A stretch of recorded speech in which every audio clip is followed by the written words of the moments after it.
축하합니다. 우리 사랑하는 중고등 친구 여러분, 한 주간의 이제 절반인 수요일 가운데 있습니다. 계속 성경을 읽는 것과 또한 말씀 묵상하는 이들 가운데 최선을 다했으면 좋겠다는 생각이 들었습니다. 때때로 지금 또 포기해버린 친구들 있다면 다시 시작하면 됩니다. 놓치지 마시고 계속적으로 하나님의 말씀 묵상해 가면서 그 가운데 하나님의 은혜를 누리고 또한 경건의 삶들 중에서 하나님을 가까이 하며 또 말씀을 가까이 하는 저와 여러분이 되었으면 좋겠다는 생각이 들었습니다. 오늘 우리가 함께 볼 말씀은 역대상 21장 18절부터 30절까지의 말씀입니다.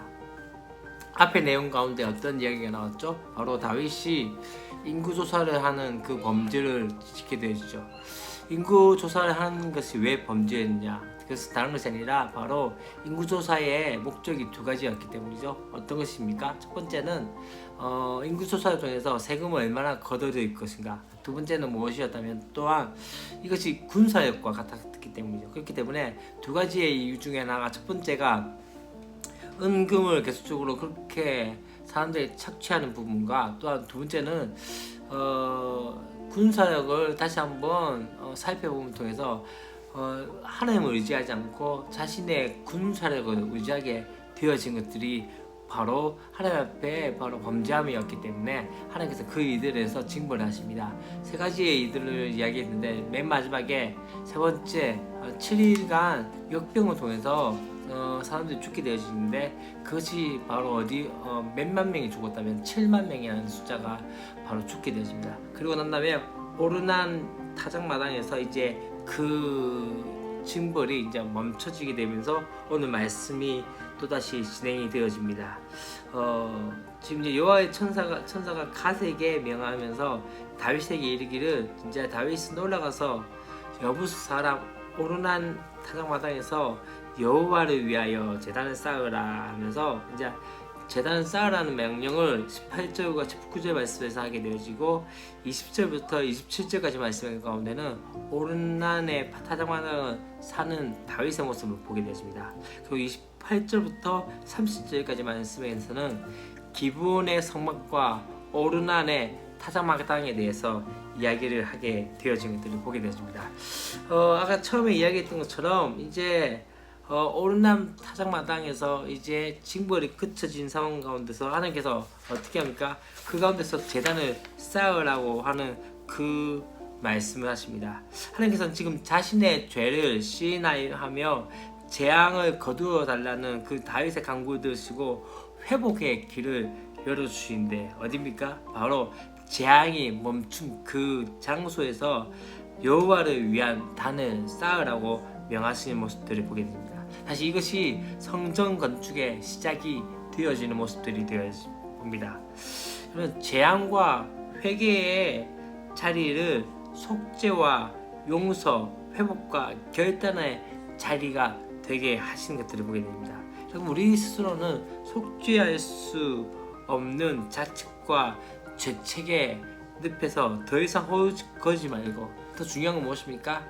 주님의 긍휼하심을 힘입어서 회개와 회복의 단을 쌓는 그 은혜가 있어야 한다는 것이죠. 이제 20절부터 27절까지 말씀 가운데 어떠한 내용이 나옵니까? 바로 이제 오르난의 그 타작마당을 사는 그 이들을 하게 되어진 것들을 보게 되십니다.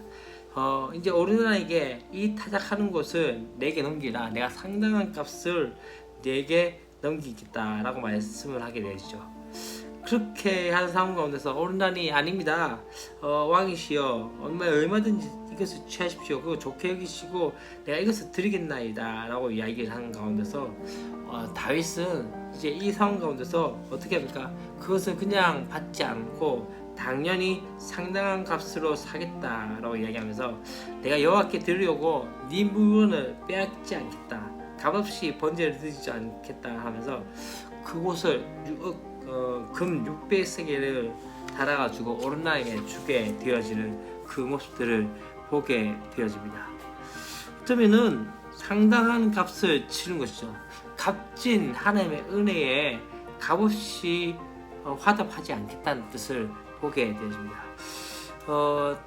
재앙을 멈추게 하는 길이라면, 또한 이제 이스라엘을 회복하는 길이라면 어떠한 대가도 그것에 대해서 아끼지 않겠다라는, 아까워하지 않겠다라는 그런 다윗의 마음을 보게 됩니다. 이것은 절박한 베개만큼이나 어쩌면 철저하고도 값진 순종의 모습들을 보게 됩니다. 이스라엘의 회복과 또한 성전의 초석이 바로 하나님의 긍휼로 시작하여서 다윗의 순종으로 마무리되는 것들을 보게 되십니다. 곧 무엇입니까? 하나님의 긍휼로 이곳에 재앙이 멈추게 되었고, 또 그 가운데서 어떻게 됩니까?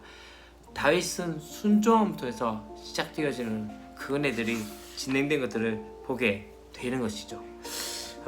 이제 그러고 난 다음에 이제 다윗이 여부스 사람 오르나의 타작마당에서 응답하신 보고 거기서 제사를 드렸다고 이야기하고 있고, 그러면서 뒤에 부분에서 어떤 이야기가 한다면, 옛적에 모세가 광야에서 여호와의 성막과 번제단이 그때에 기브온 산당에 있었으나 하면서 다윗이 여호와의 천사의 칼을 두려워하여 감히 그 앞에 가서 하나님께 묻지 못하더라라고 하는 말씀을 보게 되어집니다.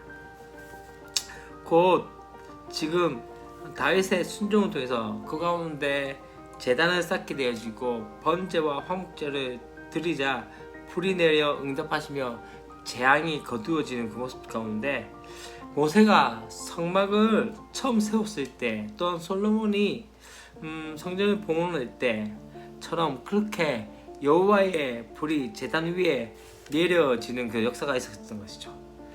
다윗의 제사에 대한 응답이지만 동시에 성막 시대가 가고 이제 성막의 시대가 아닌 성전의 시대가 도래했음을 보여준 사건이 이 사건으로 볼 수 있습니다. 성전은 재앙과 진노가 멈추고 회복과 화목이 시작되는 곳이며, 또한 죄사함과 기도의 응답이 이루어지는 것이죠.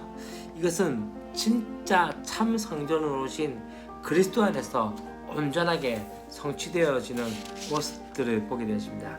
오늘 말씀은 여러 가지 이야기할 수 있지만은 이야기가 나옵니다. 긍휼과 순종. 우리 가운데 범죄함으로부터 함으로써 끝날 것 같았지만은 하나님의 긍휼이 그 범죄함 가운데서 우리의 재앙을 막아주셨고, 또한 거기서 끝난 것이 아니라 다윗의 순종처럼 또 우리의 순종으로 인해서 다시 한번 하나님의 그 역사들이 성막으로서 끝났던 그 시대가 아닌 성전의 역사가 다윗의 순종으로부터 시작되는 것들을 보게 되어지는 것이죠. 우리의 삶도 그렇다는 것들을 기억하십시오. 때때로 우리가 하나님께 범죄하실 때 그 가운데 다시 한번 붙들어야 될 것은 하나님의 긍휼입니다. 또한 그 하나님의 긍휼로서 하나님의 은혜와 사랑을 입었다면 이제는 무엇을 해야 됩니까? 바로 순종함으로 하나님께 나가야 한다는 것이죠.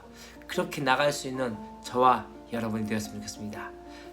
긍휼 또한 순종, 그것이 바로 우리의 신앙의 모습이 아닐까요? 하나님의 긍휼이 우리의 믿음의 역작이었다면 순종을 통해서 그 믿음에 계속적으로 믿음의 역사들을 만들어가게 되는 것이죠. 그런 은혜가 저와 여러분 삶 가운데 있기를 바라겠습니다. 내일 또 뵙도록 하겠습니다. 안녕.